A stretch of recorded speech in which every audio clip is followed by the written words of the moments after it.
Welcome to VHS Sisters, a nostalgic movie podcast with two actual real-life sisters. I'm Melanie. And I'm Saysha.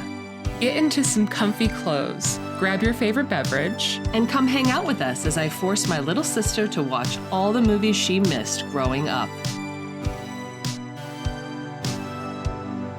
This is going to be the best podcast we've ever done.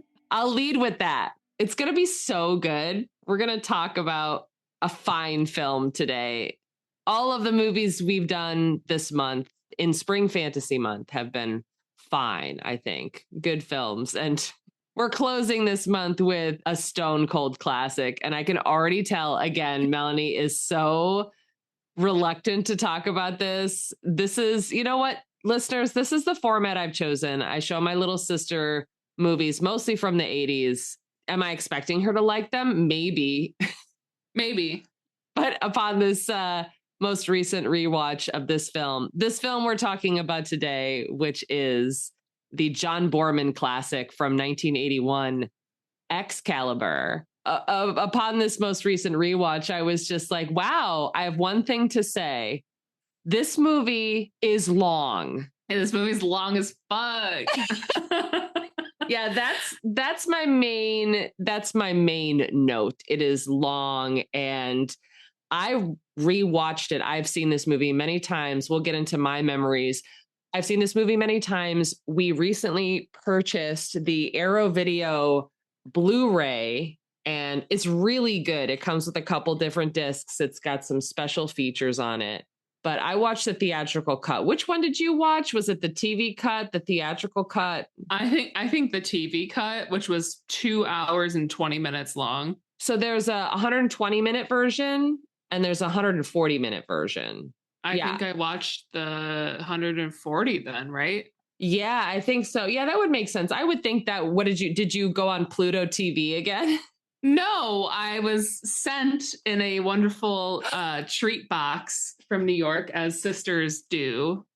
So I was sent a box from my sister Saysha. Yeah. And in that box was a Blu-ray, baby's first Blu-ray of Excalibur. So I watched it on my PlayStation 5, also gifted by my sister and her husband. It sounds like you have a really cool older sister. Yeah, she's she's fine. That's right. In my moment of fatigue, I forgot that I sent you that Blu-ray. So awesome. Yes. Then you definitely watched the theatrical cut, all 140 minutes. Yeah.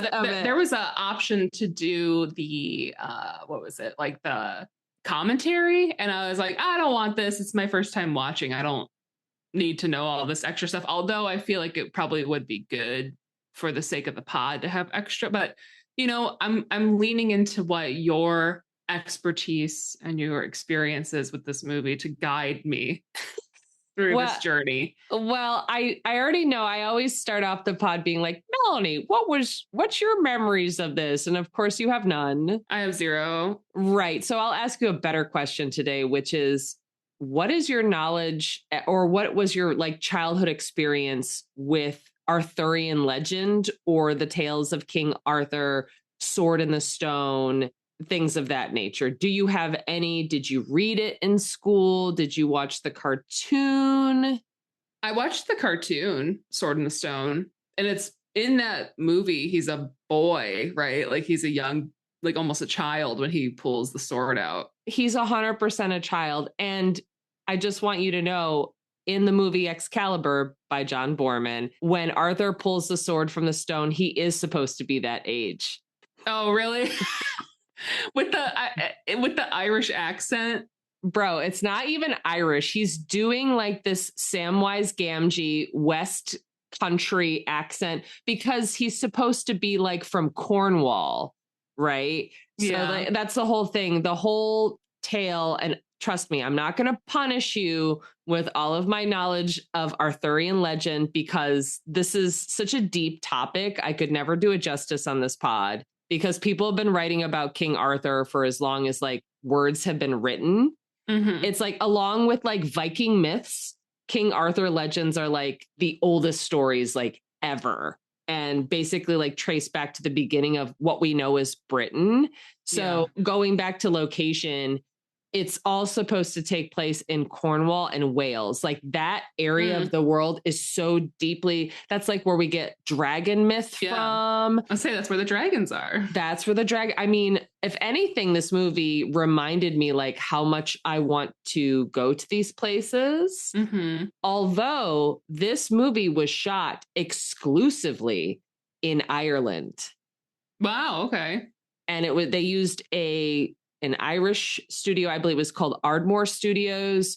Most of the actors, I'm sure you noticed, and we'll talk about it, a lot of like first time Irish actors in this movie. Like this was their first big feature. So I was like, yeah, we got to do Excalibur for Fantasy Month. It's about King Arthur. Very, very important. Like for the fan, like this is, I would say, where the West gets like its first foray into fantasy. And they kind of address that in the movie too, like how we make myths out of men, like real life men. But yeah, you, in terms of like myths and the story of King Arthur, you only know Sword in the Stone.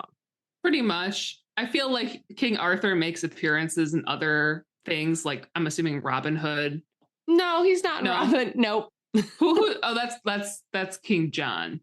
King John is like a different guy. He's like way after. Oh, okay, my bad. So then no. Yeah, King Arthur is like, and yeah, you never like had to read it in school or anything. I went to public school, baby, so I didn't have to read shit. I mean, I went to Catholic school. Here's some fun VHS Sisters lore. Melanie's education and mine are very, very different. So yeah, I went to a religious school. And then by the time Melanie was getting grown, my mom was like, we don't need to do that anymore. No private school for you. Yeah, no private school for you.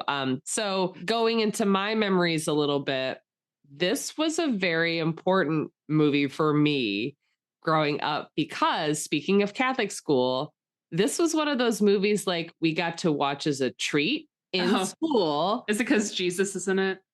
Well, yeah, so Jesus is in it, but no, it was more about like we were learning about King Arthur and like all of the legends and like early English history and literature. But the thing was some nun who was teaching me, maybe it was Sister Janet. Like shout out Sister Janet. Shout out.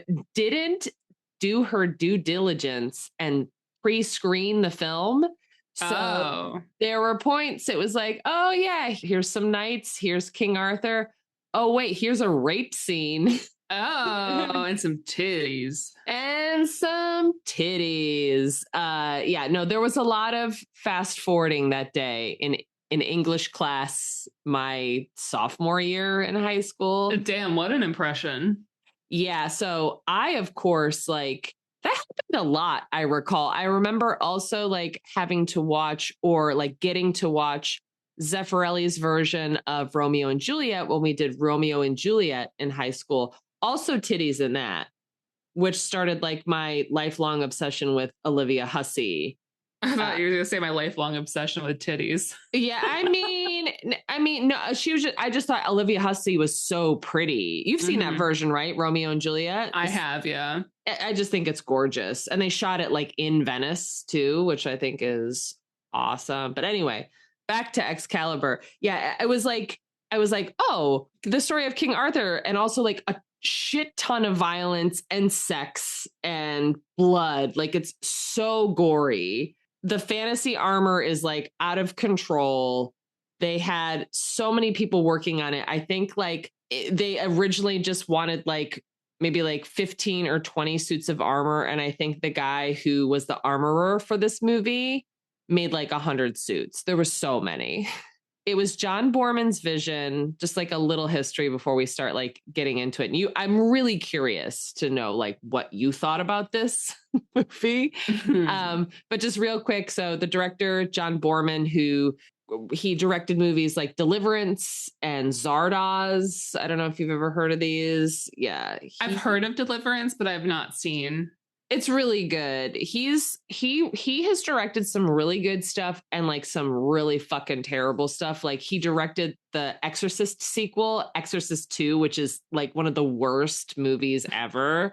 Yeah. So he's real up and down. And like, so I think the fun trivia behind this movie is that he originally got the rights to do a live action version of The Lord of the Rings back in the 70s.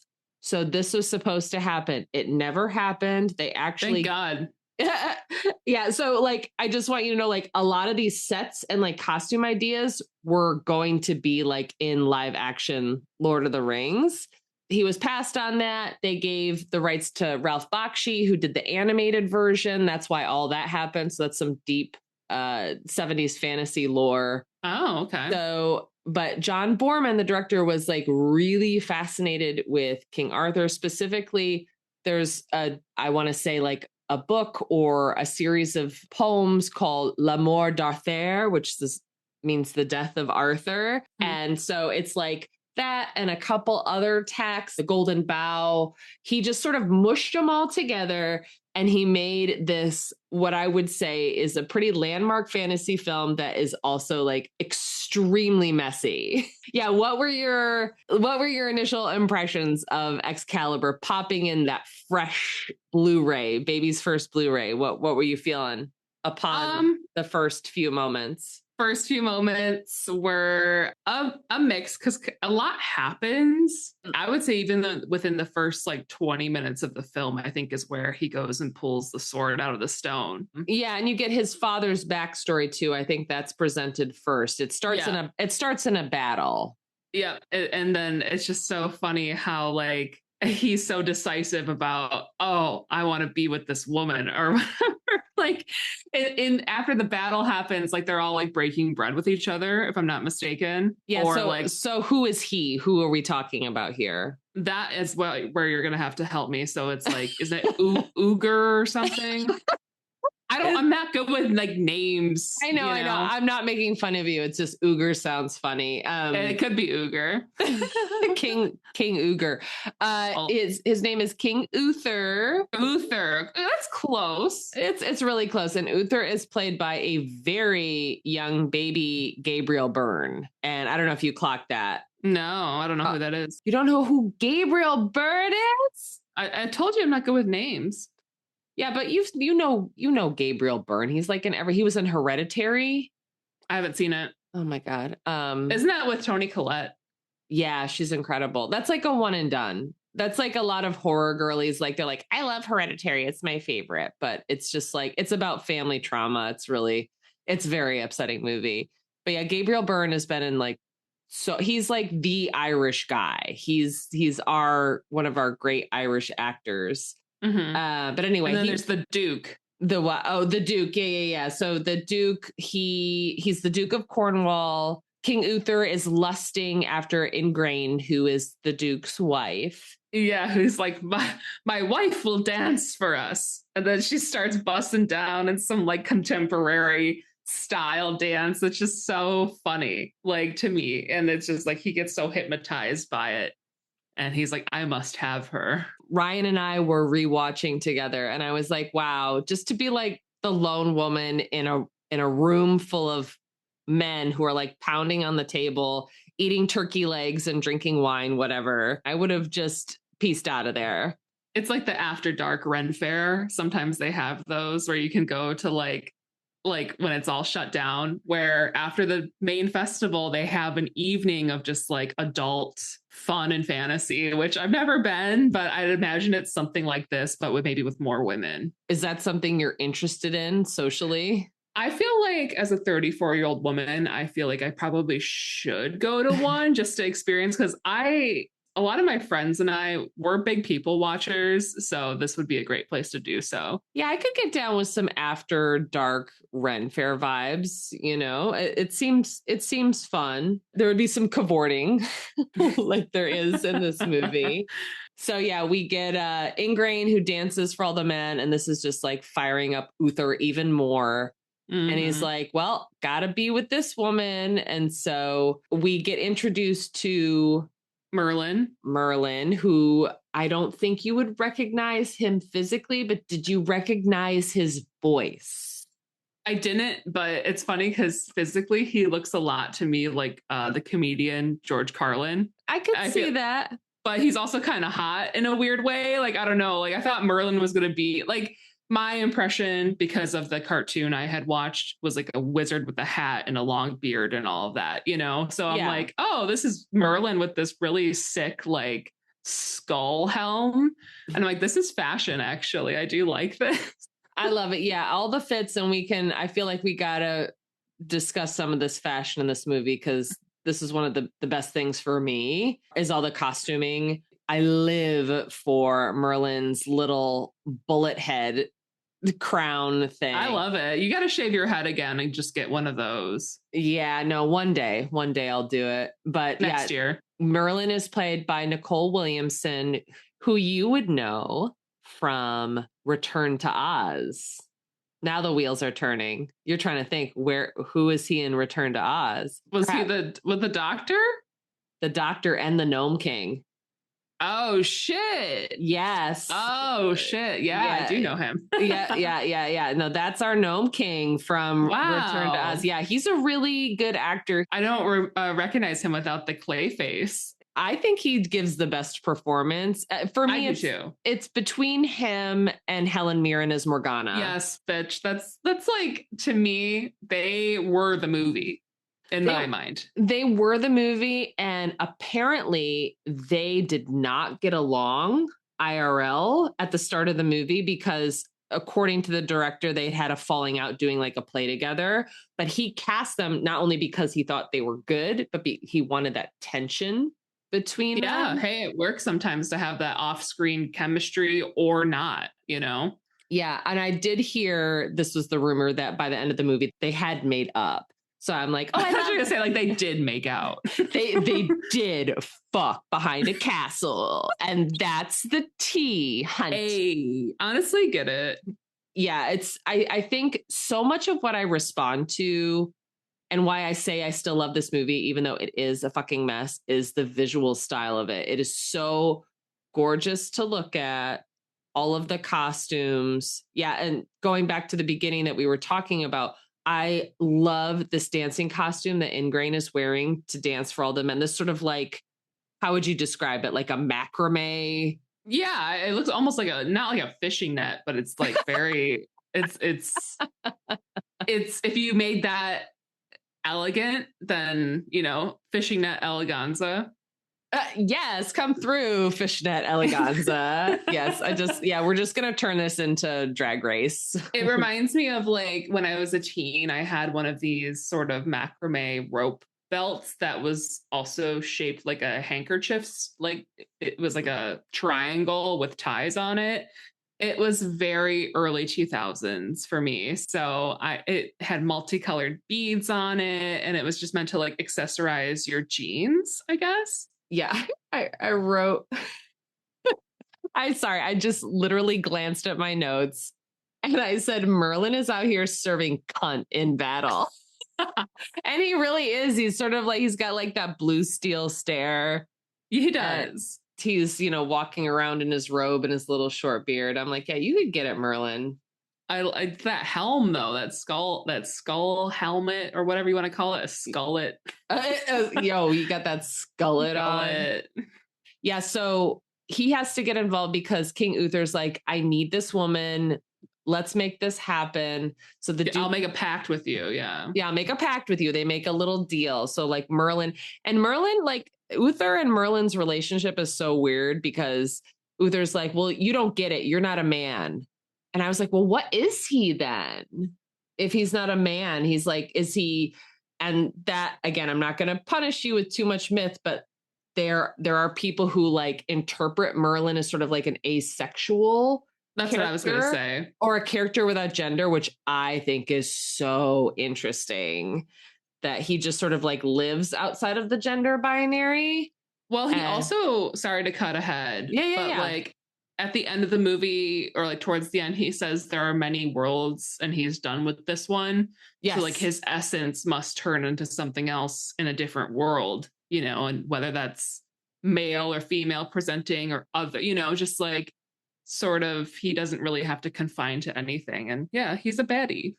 I love Merlin. Merlin is like, and I feel like there's so many like fanfics about Arthur and Merlin specifically. Oh. And there have been so many like different, like I said, there's been so many. We'll talk about it more towards the end. Not Arthur and Lancelot. That like one of the original fanfics, honey. Yes. Like, yeah, there's so much like fodder for like will they won't they kind of stuff because of just the way it's structured. So yeah, I would say like, yeah, not only is King Arthur like the origin of so much fantasy, but also like sexual fantasy for people. But yeah, speaking of sexual fantasy, Merlin's got to help Uther bang this chick. Oh my God, yeah. He makes like a fog. He conjures the dragon's breath for him to walk across so he's not detected to the castle. So he like doesn't have to go up the regular path. He goes across the water. Right. He uses what he calls the dragon's breath, and it's very important because this comes up again. He uses what is called the charm of making to disguise Uther into the Duke. So he goes in and he's like, my wife. And my wife.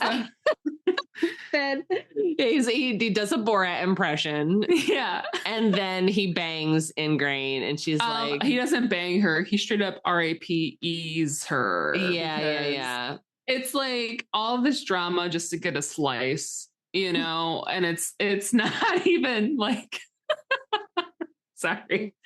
It's not even like worth it because he gets in there and the child Morgana is in there sleeping like very, very close to the parents' room, which is like, in my mind, she needs her own room. She's definitely about like 4 or 5 years old. So girl needs her own room. But anyway, they were co-sleeping. They're like modern parents. I guess. She's probably still breastfeeding her too, but disgusting. Well, anyways, so he's like, yeah, let me get this action. Sees the kid, thinks twice about it, and is like, nah, I'm still gonna get it. And like, he proceeds to assault Ingrain in front of her daughter. She's assuming that this is her husband, so she's just going with the flow. But it is found out eventually that was not the case.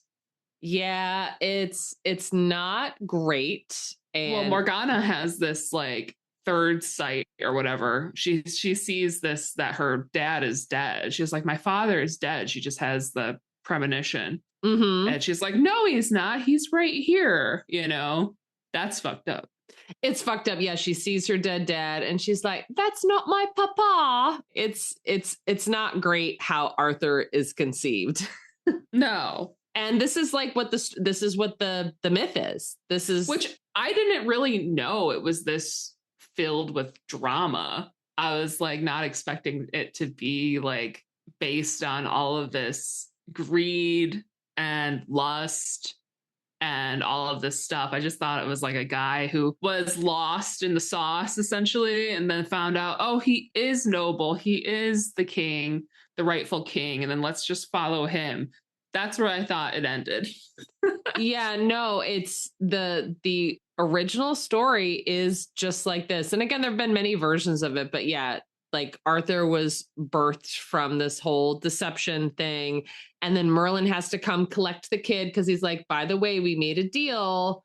So you got yours, I'm gonna get mine. He gets the kid. He's like, no, this kid's gonna be king someday. We're gonna get him out of here.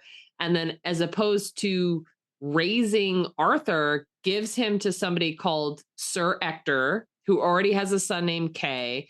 And that's the story they really focus on in Sword in the Stone. You see little baby Arthur like trying to do good, and then that's when he meets Merlin. But the way it is like he basically, in Excalibur, Arthur doesn't even know who he is, right? And Sir Ector is just like raising him to be a squire, and be a squire for my son, right. Your brother. So how does Arthur come to find out later that he's king? Well, I'm assuming they're probably doing this like maybe once a week. How often are they jousting to like who gets a chance to pull the sword, So there's this tournament right, that we show up to, and he is helping his brother get ready for the tournament. Yep. And he ends up losing the sword that his brother needs, so he goes off to try to find it. It turns out someone had stole it. It looked like a child, or someone stole the sword. Yeah, like somebody just walked off with his sword.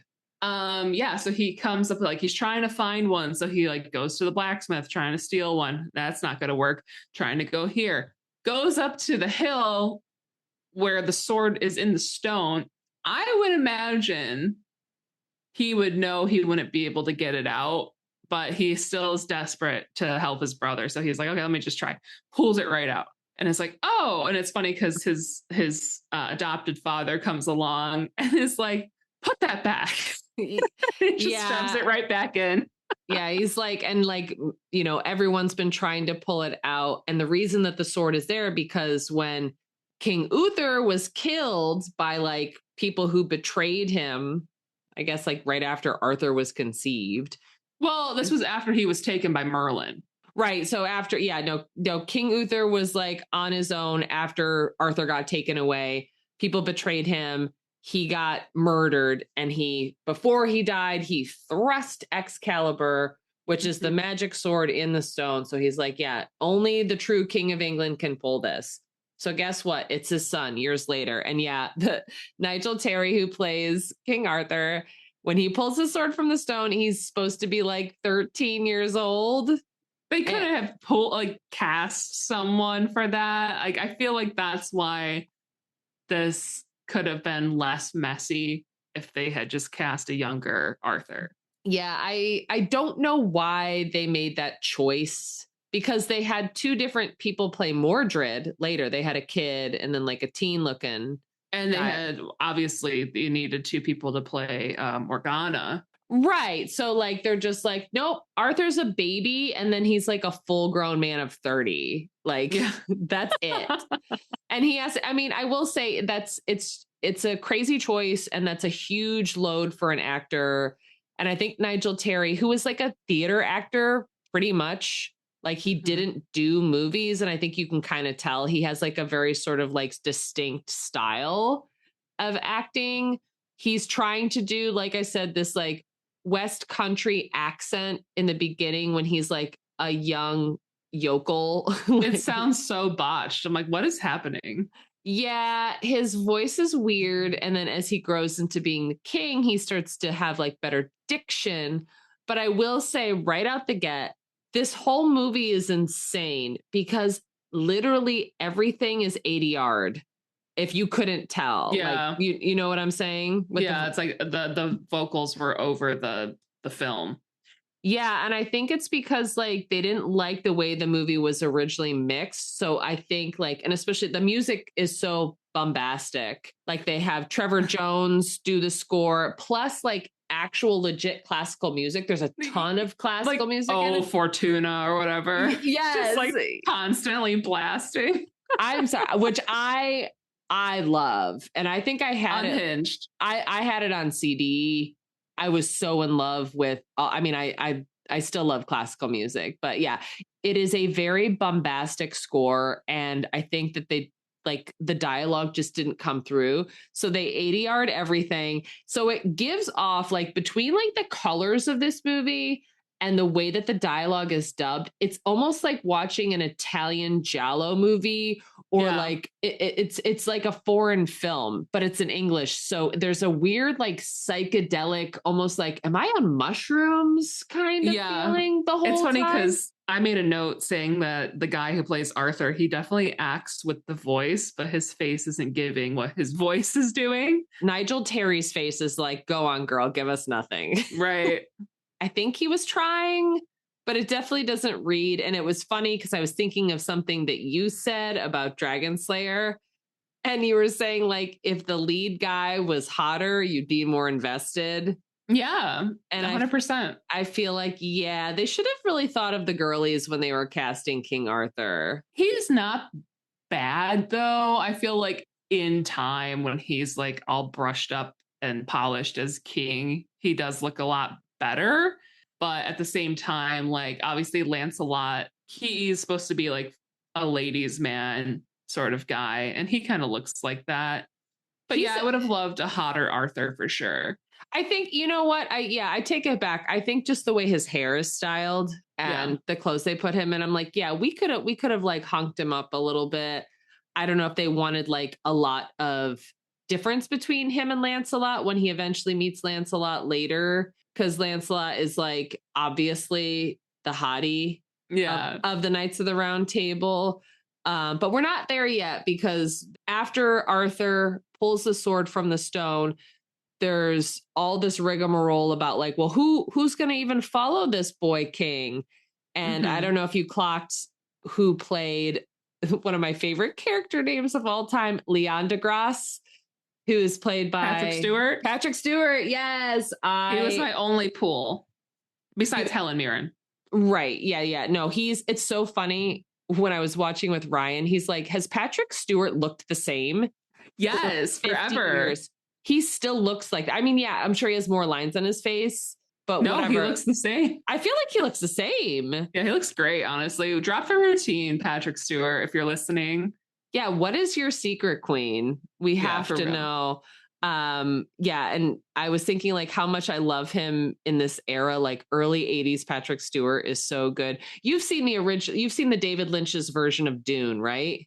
No, I can't get past the stupid splooge monster in the beginning. And then there's like the pugs, and then I just kind of give up. And I tried to watch the Timothée one, and I was like, I don't really like this. Oh man, I'm a big Dune stan. Listeners, if you want Melanie to suffer through Dune, just leave a comment. Leave a comment. Maybe we'll have to put that on Patreon. That's a 3-parter too, is it not? The David Lynch Dune with Patrick Stewart in it is all encompassing. It's all in one. It's one movie, but it is like 3.5 hours. It's really, really long. Well, they're like 1,000-page books, right? Like they're huge. They're so long. Yeah. And you really only need to read the first one. But I do think that they are essential science fiction fantasy. I was skeptical about the Timothée Dune. We always chat about Timothée on here. I feel like that Timothée, come on our pod. He's like, ballet is not art, but maybe podcasting is. So come on. Support our art, Timothée. Mm-hmm. You got the cash. But yeah, like the first edition of Dune is like, it's pretty good. The second one fucking slaps. Really? It's really good. And they're going to come out with a third this year, which is like the end. So I feel like you got to give it another shot. Anyway, Patrick Stewart slays in this. Yeah, I love to see him. I was like, oh, there he is. Mm-hmm. And there's a little battle scene where King Arthur is trying to assert his dominance with all these other knights. I just want to say, like, what is more gay than being a knight? Yeah. I don't know. The whole time I was just like, gay. Like every time two men got their faces close to each other, I was like, gay. It's just so like what is more gay than saying my son has a sword and now he's gay. My son has a sword, now he's gay. It's just like, oh, I love my king so much, I'm gonna die for him. I'm like, okay. Yeah. I mean, it kind of begs the question, is religion gay? Oh my God. You want to have a podcast about how gay religion is? I don't think I'd love it. I could talk so much about going back to Catholic school. I know, because I've done the time, baby, all these men walking around in these gowns, not being able to marry, but they can hang out with all these other dudes. I literally just had this conversation with somebody about how like the church was a way that people could be gay. Mm-hmm. For thousands of years. That's why I always say if I would have been born back then, I would have become a nun. Because I'm like, I don't want to talk to any man. I don't want to get pregnant.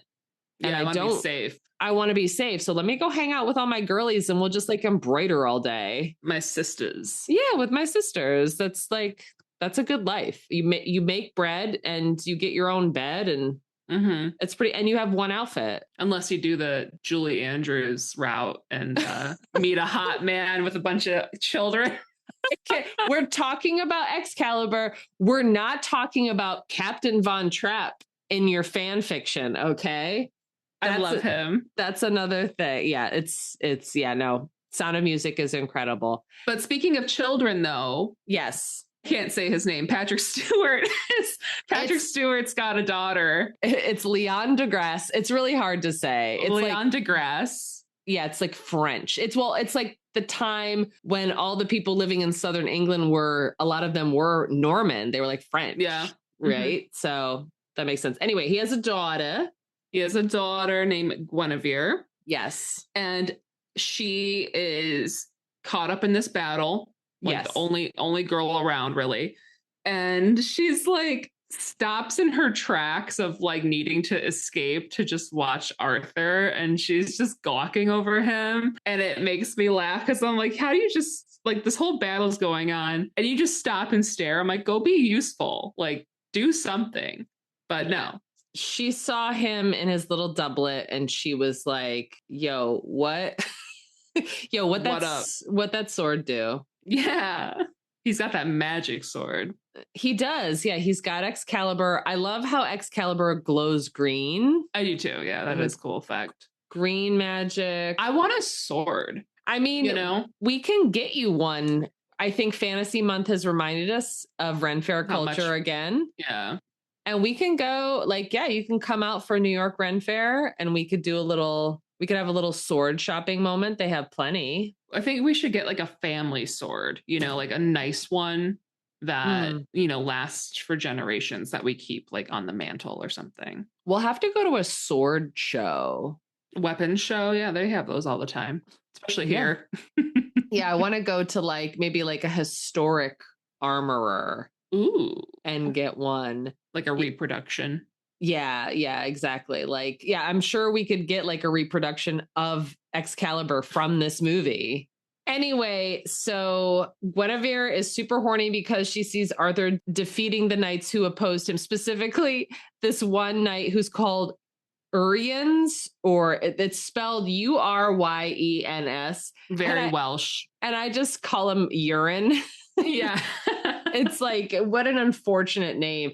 But it is also a very homoerotic scene where he's battling with him in the river and he puts Excalibur to his throat and he's like, if you join me, I won't kill you. And I'm like, this is so horny. And he's like, here's my sword, magic sword, go ahead. He could have easily beheaded him and just had that sword and ran off. But no, he's like, oh, my king, I will serve you to the day I die. Well, Arthur is like, you have to knight. Well, because he's I'm sorry. That's right. Yeah, he wasn't a true knight at the time. Arthur gives him Excalibur and is like, well, you can knight me. So he hands him his sword. Mm-hmm. And then he's Which is a bold move. Super bold move. But then he's just like, you're my king. And they have a moment. And I just love that. I'm like, oh, they're friends now. Melanie's making an inappropriate gesture that would insinuate something about the sexuality of these knights. Well, you said it. Well, speaking of gay knights, Arthur, it's funny because time is so weird in this movie too. It's you will speed up 5 to 10 years. Oh yeah. Real quick. So we go from Arthur being accepted as king by the group of knights, and then all of a sudden we're in Camelot. We're in his utopia kingdom, and he's got the Knights of the Round Table. We've got scientists and alchemists and astrologers and all this cool stuff. I do love to see that, because the whole thing about Camelot is this was heaven on earth. This was this is the future we were promised. Oh, yeah. I don't know anything about that. Yeah. I mean, we were supposed to have a king, but he's a good king, and we have peace. We have many years of peace, and it's a society that encourages science, trade, people from different countries coming around and mixing and mingling with us so we could learn all the cool things that they knew. That. Yeah, it was awesome. But something interesting happens when King Arthur meets this knight Lancelot. Do you want to describe the little altercation they have? Well, and I don't know if it's because somebody's like, hey, this guy's blocking the road. I don't know why they were out there, but they discovered that there was this guy camping, at least near the King's Road or something. So he's like, oh, let me pass. And he goes, no, I want to spar with someone. I want to be I'm not challenged where I'm from. I'm here to find like the best of the best or something. And like, I don't know, they ended up deciding to joust. So yeah, Lancelot is like he's basically undefeated. He's like the best, most handsomest knight, and like the lore is like he didn't let anybody cross this bridge. He's like, you have to defeat me, and so King Arthur goes to defeat him, and he does his best, but in his rage, he shatters Excalibur. yeah, he's getting cocky with him when he's fighting too. He, like you said, shatters the sword, and I was really hoping that they were gonna smooch. Again, But like a lot of sexual tension. yes, it was very heated rivalry of them. Oh my God. Yes. Yes. And you felt it. Okay. Yeah, I felt the energy. And then so he shatters Excalibur, and out comes the Lady of the Lake, her little hand. You know, she's floating up and she's like, here you go. Here's a new one, buddy. Don't break this one. So he gets the new sword, but instead of a kiss between the two men, Lancelot kisses the tip of his sword, which I almost think is more gay, and I love it. Yeah, I was like, wow, just the tip, huh? Just the tip. little moosh. Yeah. Yeah, I love that the Lady of the Lake too, who is like where we get the sword from. Like there's just like a lady. I believe like canonically she is Fae. Yeah. Like that, and this is where we get all like Fae myth to elves. All the good weaponry comes from the Fae kingdom, and so I could just get into it. It is very cool. I love that the Lady of the Lake has this like, as Roxy Andrews says, a sequin gown. Yeah. she just reaches up. It's completely dry, and she's like, "Here's your sword. I fixed it for you." Yay. Okay, bye. But yeah, no, after that extremely heated rivalry moment, Lancelot becomes part of the Knights of the Round Table. Yeah. Because he is the best, but he can't like stay in Camelot because he soon finds out that not only is he probably horny for King Arthur, but he also is super horny for Guinevere. But the bisexual betrayal of looking to swipe your man's lady is crazy. That's what I'm saying. Like this, I felt like this was so important to watch because again, this is where these love triangles and romantasy start. This is like the OG. Oh, why choose? Right. Why choose though? You know? Yeah. I mean, it's like, yeah, let's get Merlin in the mix.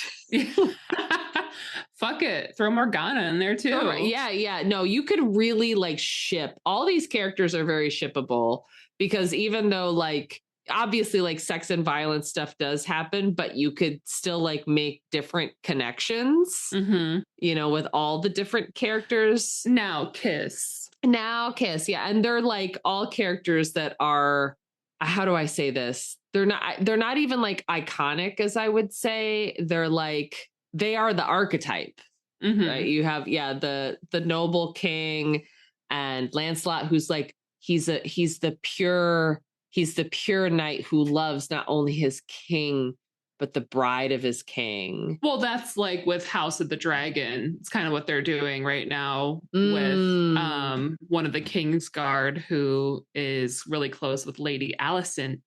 Okay, spoiler for House of Dragon. Yeah, spoiler, whatever. Like the season 3 is coming out this summer, so whatever. I'll give it another go. I watched the first season, then I was like, it's not as good as Game of Thrones or Night of the Seven Kingdoms, but I will be watching. Yeah, why not? It's fantasy summer. We're doing it. Yeah.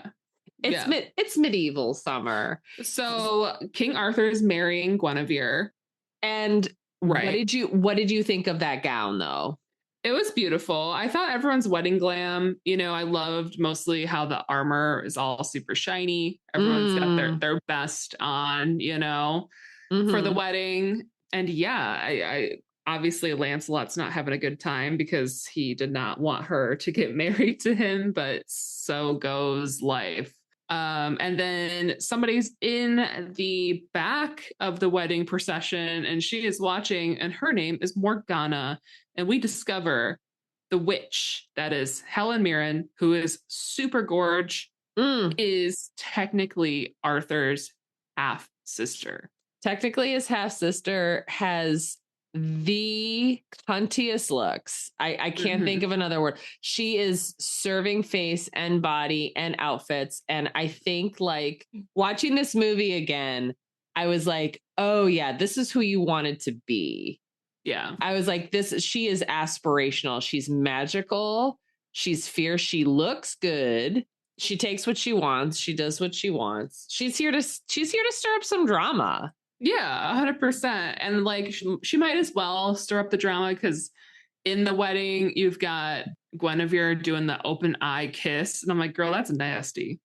Yeah, don't look me right in the eyeball. Ew. Ugh. Yeah, no, she's there to stir the pot. Yeah, it seems like everything in Camelot is all hunky-dory, even though there's some like unspoken tension between Lancelot and Guinevere, but King Arthur doesn't know. He's just happy that everything is he's married to Guinevere. He thinks everything's good. Yeah, drama at the round table. We got drama. Yeah, so Morgana is like whispering in people's ears. She's very gossip girl. But so is Merlin, though. He's also kind of there to stir the pot because like he speaks in these like almost riddles and open-ended sentences. Yes. And he's just like saying things to everyone at the party. And it's like, oh, well, yeah, I guess I could think about it that way. But I don't know what you're really saying, Merlin, being kind of cryptic. Yeah, I feel like Merlin and Morgana are like the bitchy gays at the party. They are. They're like, whatever, you straight people fucking suck. This is boring. Yeah, no, for real. Like that's why I think I'm drawn to them so much as characters. It's just like they live on the outside of all this heteronormative bullshit. And Morgana's whispering to Sir Gawain, who's played by, did you catch who that was? He's very young, but you have to know who Liam Neeson is. Oh my God, really? Yes. Did you not clock it? No, not at all. So the knight who gets really mad and challenges King Arthur is a baby Liam Neeson. Up. I'll have to look at that again. Yeah, he's super, super young. And like I said, it was all shot in Ireland. So they used Gabriel Byrne.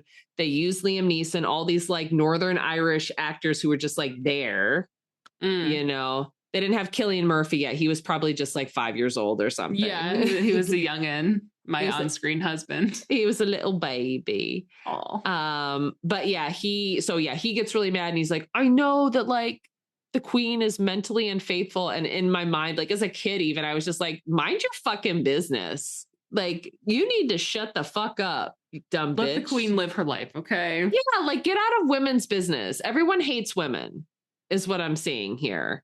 And it's like, just let her do her thing. Let her have her mental fantasy because it's fun. Honestly, it might make her marriage more fun. It's funny because obviously you're seeing this like generational adultery that's happening. Like King Arthur was born of this like horrible sin, I guess you could call it. Absolutely. Basically the same things being committed against him too. And it reminds me of like my Sims game that I had going where like every generation, someone's always stepping out and they start a whole new family and leave. I love how you're relating Excalibur to your Sims game. It's relatable. What are you talking about? Yeah, no, I know. It's the generational trauma. And, you know, somebody's got to step it up and be like, no, it ends with me. I like to make drama in my game. So I am the messy gay. When it comes to Sims. Like if it wasn't for drama, none of these stories would be interesting, right? It's like you have a story, it's like, and we lived in Camelot and everything was great. It's like, I guess if you want a story or a game like that, you do like Animal Crossing, right? Like I do like that though, yeah. So yeah, drama is afoot in Camelot. Oh yeah, so there's after all the drama and conflama, what happens is like the queen is accused. The king has to be a king, right? He can't be her husband. He's got to stand up and like basically be like the neutral judge about it, which pisses off Guinevere. Yeah. And she's just like, somebody needs to champion for me. And no one steps up. So because they don't believe it's a good cause, you know? And people are so anti-women too. That's what I'm saying. Like no one stands behind the queen. We do have this new character introduced, Sir Percival. Yes. Lancelot finds him on the road. He's just like a dirty little little grub man. He's scrappy. He's a scrappy man. He's like, sir, I want to be a knight. Yeah, I'll run the whole way. Yeah, he's like, hey, let me help you. It's so funny. We were just talking about how you haven't seen Monty Python and the Holy Grail. Yeah, I know. And it's so funny because this movie came after Monty Python and the Holy Grail. Oh, yeah. Mm-hmm. But Monty Python and the Holy Grail, even though it came earlier, seems like a parody of this movie. It's like there are some scenes that are like directly from it. Like you're just expecting to see like the Monty Python actors like come out at certain points. I was like, it's so funny. So yeah, like they have to go work out this whole like defending the Queen's honor thing. Sir Percival steps up, but he's not a knight too. So they have to like do a quick knighting ceremony for him. But then who shows up? But who shows up last minute? Mr. Lancelot. Mr. Lancelot, who is looking good. Yeah, he's refreshed. He's ready to own up a little bit, maybe, or, you know, at least bury this secret. Yeah, he was like, I think he was really torn because he does love his king. And but he's the best knight. So if he's the best knight and he's defending her, he's going to win. Right. And what does that mean, you know? Yeah, it's very complicated. And I do love the romantasy of it all. And yeah, he kicks the shit out of Liam Neeson. Liam Neeson's like, you know what? The queen is innocent. So I love that moment. Mm-hmm. How did you feel about like all the night drama and all the battles too? Like, were you into it? I mean, I liked the drama more. So I'm not like a big action girly. So I kind of like start fading out when there's a lot of like sword slashing and falling over. It wasn't as obviously like in future time, and you can't argue that like one didn't influence the other, but in like more modern makings of anything that has to deal with swords or knights, it's a little bit more choreographed and like shot a little more, almost like more action was happening in the moment. But like in this movie, sometimes like, you know, someone gets hit by the sword, you're kind of falling right down because your armor's so heavy that it doesn't like, I don't know what the word would be, like super energetic or something. I don't know. Yeah, it's I think what they were going for in this movie in particular was realism. And mm-hmm. I also think that the director, John Boorman, was very lazy in terms of wanting to, like, he didn't want to choreograph these knights. So there's a lot of just like hacking and slashing and bashing that would never be done nowadays, right? Right. You need stage choreography so everyone's safe on set. Yeah. And I feel like I heard that a lot of the actors in this movie felt very in danger. Oh, damn. Because they just kind of let them go. But it's like, you can't do that. Like, even in this fantasy armor, you could really get hurt. Oh, yeah. Big time. Yeah. I mean, I'm sure, they were working with like duller blades, but like it's very realistic and kind of like, it's like we were talking about a bit in Dragon Slayer, this sort of like dark fantasy. It's very like grubby and earthy and bloody. Yeah. After the confrontation, Lancelot comes back, and there's also a very gay moment where King Arthur's like, I'm so glad you're back. Yeah, I know. And he's like, but what does he say to him? Do you remember? I don't know if it was like, I need to be free or I need to be like wild or something, like the reason why he can't stay, like he has to go recover in the woods or something.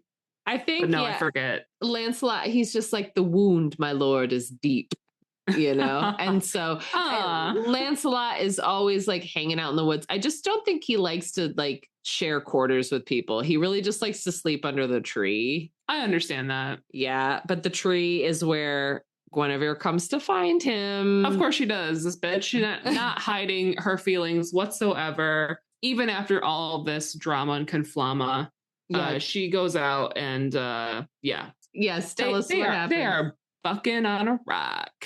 They're bucking on a rock. They're fully nude. Yeah, like 13-year-old me or whatever was like, hey now.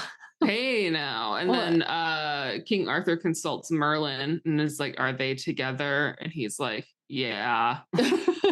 Yeah, they are. And then so he's like, fuck. So he goes out there and like goes to go stab one of them, but like stabs into the ground, I guess, like misses them. And then Lancelot's upset and he's naked. You see sack in this movie a lot too. So like, let's mention that for those who are interested. You see a lot of butts. You see boobs. You do see some sack. You don't see full dong.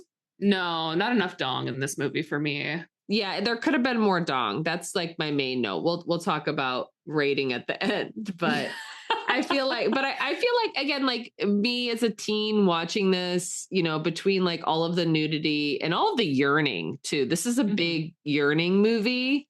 Yeah. And I feel like this movie's a big hit with men in general of the 80s. And they're not thinking of this romantic subplot, but I was all. Oh, that's all I'm thinking about. Yeah, this is like, if there was no romantic subplot, this movie would fucking suck.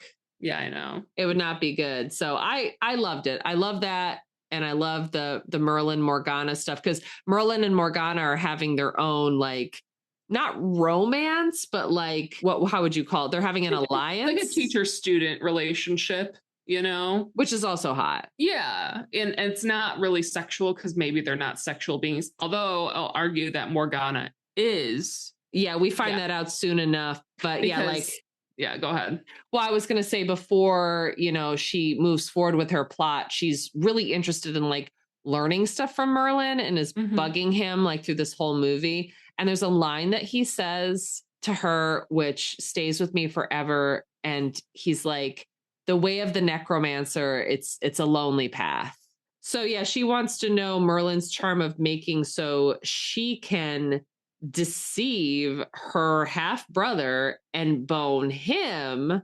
Oh yeah. So she can get what she wants, and the trauma, the cycle. And she does that. Like, you have to admit, regardless of your feelings about how this movie was executed, it is very Game of Thrones, right? Yeah.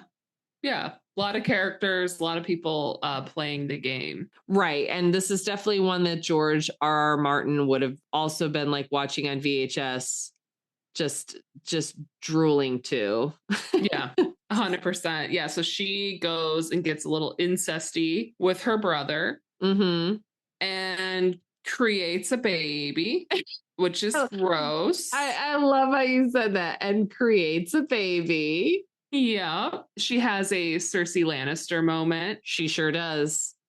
And basically Joffrey is born. The creepy, so like later, because basically the kingdom's starting to go into shambles. You know, nobody can trust anyone. And the king is beside himself. He grows to be ill.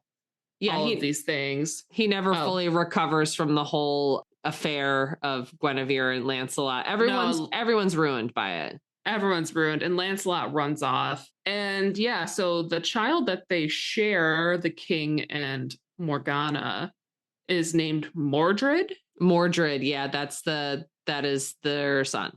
And he's like a creepy gold thing in the woods. I wasn't sure what that was. I'm like, what is this? This is very Return to Oz right now. I'm so creeped out. It's not a good look, but you didn't love that creepy head armor that Mordred had?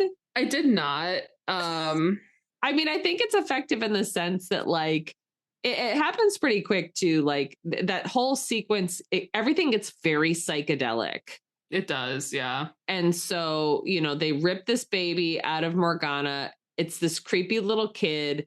There's definitely also like incest vibes with her and the kid. They don't like do anything. But you know she's breastfeeding that kid until it's like 15. 15, yeah. Yeah, absolutely. So yeah, creepy kid turns into creepy teen. He's wearing this gold head armor, and then we see like all the Knights of the Round Table like hung in the woods. It's like everything is destroyed. Yeah. Everything is bad. They were going to try to save their king by getting the Holy Grail. Yes. And so they're all on the search for it, and they get trapped by Morgana. Yes. And she's like basically like convincing them that they have it and asking them to stay with her. But in reality, they all end up dying. But thankfully, Percival was able to escape. Yeah, no, you've got it right, because Percival, again, I know you're not as familiar with like the King Arthur legend, but Percival was known for being pure and like the most pure of heart. And like, that's basically like why he survives. He was very persistent and he kept pure of heart. He could have been corrupted, but he was just like, no, I got to get the grail for my king. So he eventually finds it, brings it back to Arthur. Arthur's revived. He gets a little go-go juice in him. Yeah, I mean, it's like in my mind, I'm like, is King Arthur supposed to be Jesus, in this? There you go. Yeah. And I mean, there are people who say that like so much of King Arthur myth is like ripped off from Jesus. Is Arthur Jesus? Which came first, Which came first, Arthur or Jesus? Like to get into like the lore of Arthur and like that whole area of Britain, we're gonna have to do a sister trip. Yeah. And will I let you do anything fun? No. We're gonna go to every castle in Wales and Cornwall. We'll get some fun in there, don't you worry. But that also sounds fun. So to me, it's fine. I told Ryan we're trying to plan our honeymoon trip and we're trying to decide where to go. And like UK keeps coming up because I'm just like, we could just go to the UK and bang out England, Scotland, Ireland, Wales, like just kind of do it all. Yeah. And I'm like, I just want to go to every tower, castle, stone wall, touch the stone, go back in time and leave this earthly plane. And I'm good. Just go to Stonehenge at exactly midnight when the moon is full, touch the stone. And isn't that like the plot of Outlander? It sure the hell is. And I don't know why you haven't started watching it yet. Anyway, so the secret is that there's no holy grail, right? It's just that Arthur and the land are one. Yes. Well, he finds the ground that's like, we realize that like, yeah, Arthur is England and England is Arthur and it's all the same. So like once Arthur gets healed, everyone rallies. Then we get that like really thrilling scene, which I love. I can rewatch that anytime when they play Orf's Carmina Burana or Fortuna. Mm-hmm. And the knights are like riding through and it's like, it's very powerful to me now because it's now cherry blossom season here in New York. They're riding through the blossoms and you just get that sense of like, oh, England is like spring has come again. Like after a long winter of despair, we're back. That scene is like, back. We're back, baby. We're fucking back. Let's go. I love it. So the weather's over 60 degrees. We are back. It's just like you took a Molly, we're in shorts again. We're ready to rock. So yeah, you tell me how this movie wraps after. So Merlin is taking back his title of the baddest bitch. He kind of comes out of like the prism that he was stuck in by Morgana. Arthur is calling to him and he comes out. Merlin finds Morgana. Yes. And I got a Zelda flashback from Pet Sematary. Because he convinces her in her dream state to like start to create this dragon's breath, this, potion, or I'm sorry, the charm of creating or whatever. Well, the charm of making is like leaving her because you realize she's done a glamour on herself she whole did, time. And I didn't totally clock that. And I was like, oh, that makes sense. Because she's just still Helen Mirren the whole time, very young and beautiful. And her, everyone else has grown older as time has gone on. And so her magic is ruined. So technically there are 3 people who play Morgana, baby girl, Helen Mirren, and creepy old lady. And the son's like, you're not my mom, which is so funny. It's like, I don't trust her. The fight continues. Mordred comes out and battles with Arthur. Yeah, after he kills his mom. Kills the mom because she's just too ugly. Yeah, I was like, Mordred kills his mom because she got old? Like, that's so fucked. He's like, I can't bone you anymore, mother. Mother, you're too ugly for me to stick my penis into. So yeah, you got to kill your mom and then you got to kill your dad. So then he goes and kills his dad and it's like, oh, we're going to embrace, and father and son kiss. Father and son kiss, but they basically like stab each other to death, which is great. So they both die. So the curse is gone. Right. It's very phallic though, I think. It is, but not as phallic as kissing the tip of the sword. You know what I'm saying? Yeah. Yeah. Oh, speaking of Lancelot, we forgot to, yeah, he's like a whole mess. This was one of my biggest disappointments with the whole movie. I remember as a teen being so sad. I was like, why does Lancelot get such a glow down after he loses Guinevere? He becomes like a religious, like homeless person. Yeah, that's not a good look for him. It's not a good look. He goes crazy. Guinevere's in the nunnery, which is like, okay, they need to repent, Yeah, they both sinned. So, but Lancelot does rally at the end to fight by his king's side again, which I think is cute and also romantic. Mm-hmm. And in my fan fiction version, they they kiss at the end.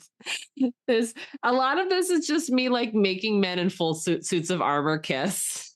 That's fine. There's nothing wrong with that. Yeah, we need more. Honestly, we need more gay night movies. Yeah, I agree. Like, are there? Wholeheartedly agree. Is there even like one? Listeners, tell me some medieval gay movies, because that's what I want. And if I don't have that, I'm gonna have to write it. Yeah, you're gonna have to write it. I'm gonna have to write it. But so Percival is there. Percival's there. Good old Percy. And he gets an order from Arthur to go throw Excalibur into the lake. He's like, all right, I'll do it. So he goes and doesn't throw it in. And I think he was like thinking like, oh, what if I just keep it? But he's like, I can't do this. It's such a great sword, blah, blah, blah. Arthur's like, you really just did that. You went all the way there just to come back. And I'm going to tell you the same thing I told you last time. Okay. You're going to have to go throw that thing in the lake. Yeah. So he's like, fine, I'll go do it. So he goes and throws it in the lake. And here's Lady of the Lake reaching up, grabbing her sword, taking it back. So she has Excalibur. And that is basically the end. And then like King Arthur sails away to Avalon. I thought he's dead, but he's dead. But like he goes to Avalon, which is like, again, how would you know this unless you knew the myth? It's basically like he goes to the land of the Fae or the afterlife or like, yeah.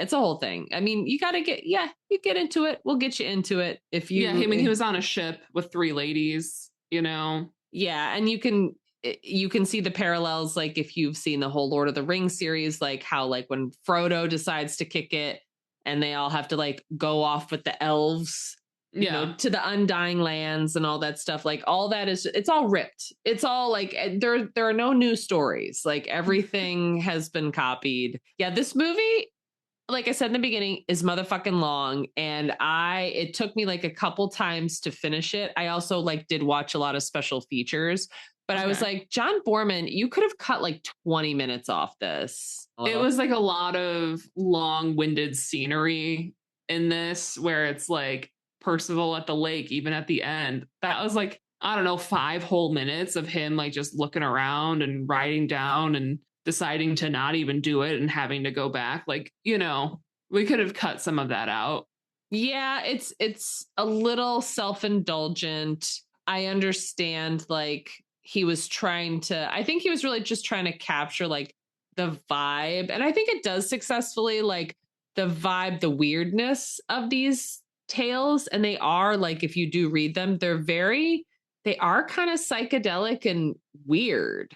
Yeah. And like a lot of these fantasy movies we've watched, it kind of is presenting a time like when there was transition, like the Roman Empire to this time of Christianity, and like a Christian Western fantasy with like these ideas of like being noble, and being serving pure. Your king.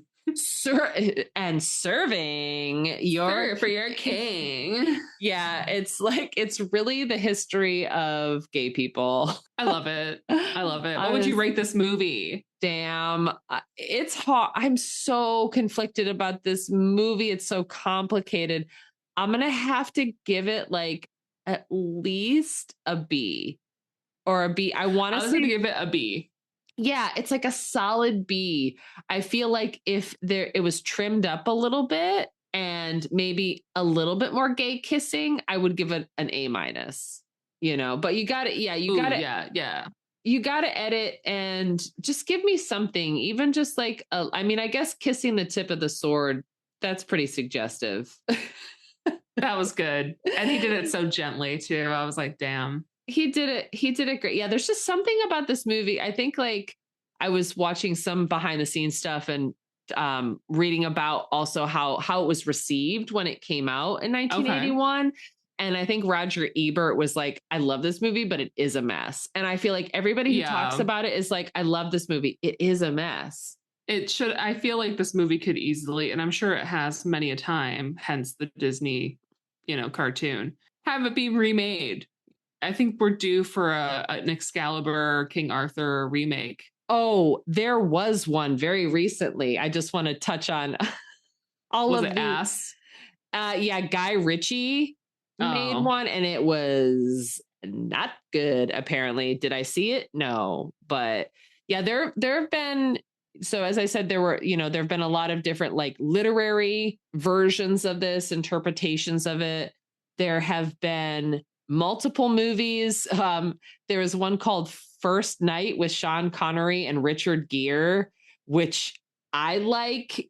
Is it good? No. I feel like this one, Excalibur, I think Sword in the Stone, and there was a Merlin miniseries with Sam Neill.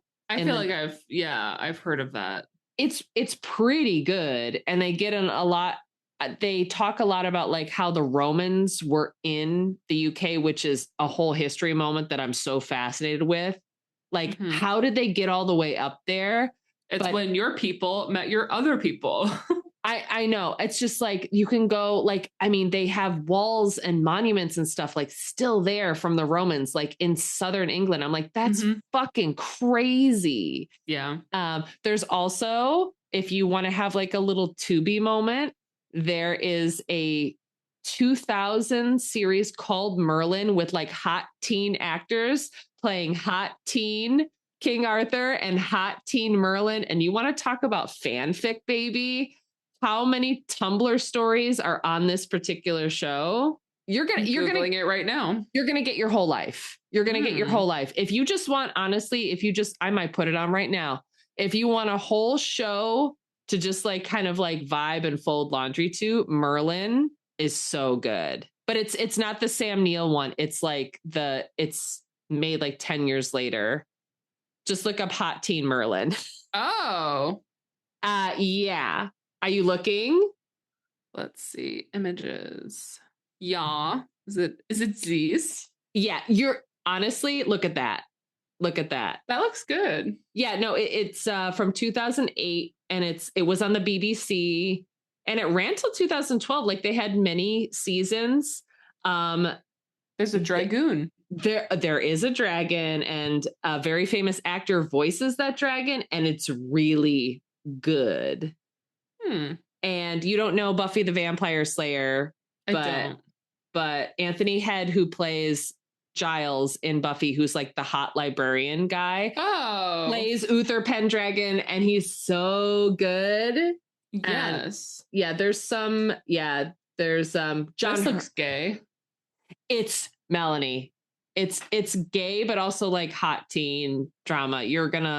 I feel like if there's a movie, I know you very well, obviously. If there's a show to get you into Arthurian legend, that's the one. Damn, okay. It's like, oh, you want King Arthur, but also kind of like Gossip Girl. I don't know. Like, I love Gossip Girl. Or like, I don't know. I don't even know how to compare. OC or something. Yeah. It's like the Hills or whatever. It's like, I'm like, what is like a teen drama from 2008? That was just like the first thing that came to mind. But anyway, everyone watch Excalibur, the movie. Is it a perfect movie? No. Will I watch it anytime it's on? Yes. Also watch Merlin, the miniseries. And watch, I guess since I spoiled it, watch House of the Dragon, Hot D. Watch House of Dragon. Just watch anything with a dragon. It's really, It's really fun. So yeah, that has been fantasy month, y'all. It's been great. I will warn everyone, May is unhinged. Is going to be fucking unhinged. And I'm not going to tell you what is going to happen, but you got to tune in. You got to tune in May to see what fun I've cooked up for everybody. We've cooked up for everyone. So yeah, I guess we'll see you then. Yes. All right, everyone. Bye.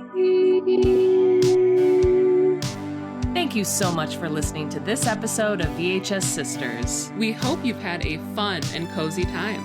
Please consider liking, leaving a review, and following us on your podcast platform of choice. If you'd like to chat with us, please email us at VHSsisterspodcast@gmail.com. Love you. Bye.